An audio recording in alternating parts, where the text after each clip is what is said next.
with tanks and may shell it, and civilians were told to leave while they still can.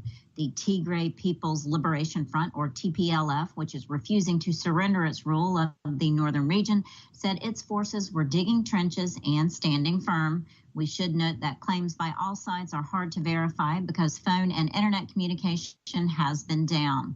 The conflict erupted on November 4th and has killed hundreds, possibly thousands, and has sent more than 30,000 refugees into neighboring Sudan.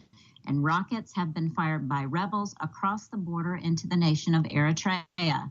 Foreign nations have urged talks, but Abiy has pressed on with the offensive.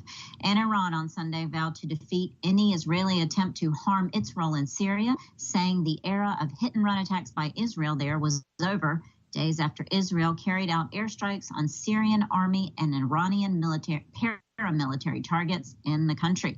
Israel, which views Tehran as its biggest security threat, has repeatedly attacked Iranian targets and those of allied militia in Syria, where Tehran has backed President Bashar al-Assad and his forces against rebels and militants since 2012. Palestinian militants, meanwhile, fired a rocket into Israel, drawing Israeli airstrikes in the Gaza Strip. The Israeli military reported this on Sunday. There were no casualties reported from either side.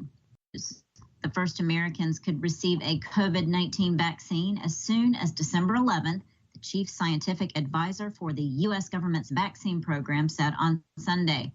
Moncef Slaoui told NBC's Meet the Press News show that within 24 hours from approval, the vaccine will be moving to where it's needed most.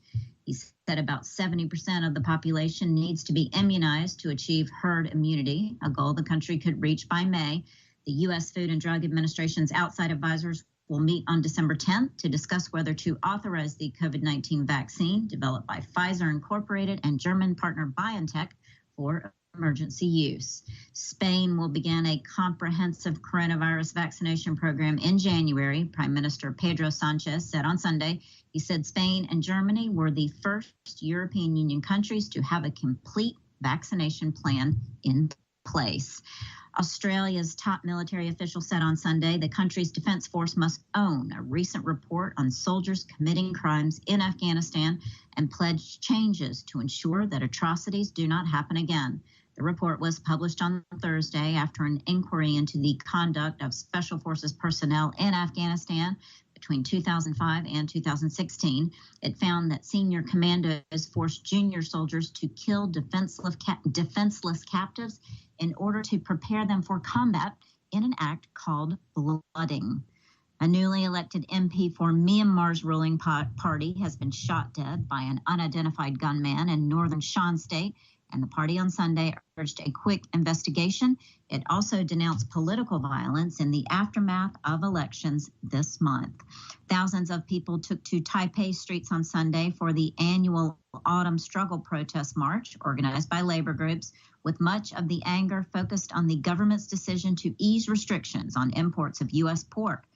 Taiwan's main opposition party, the Kuomintang, or KMT, rallied its supporters to join the march for the first time, having mounted an increasingly strident campaign against the pork decision, which it says threatens food safety. Afghanistan faces funding cuts and tighter restrictions on vital aid from an international donor conference this week hosted in Geneva, marking further challenges for a nation torn by 2 decades of war and now ravaged by COVID-19.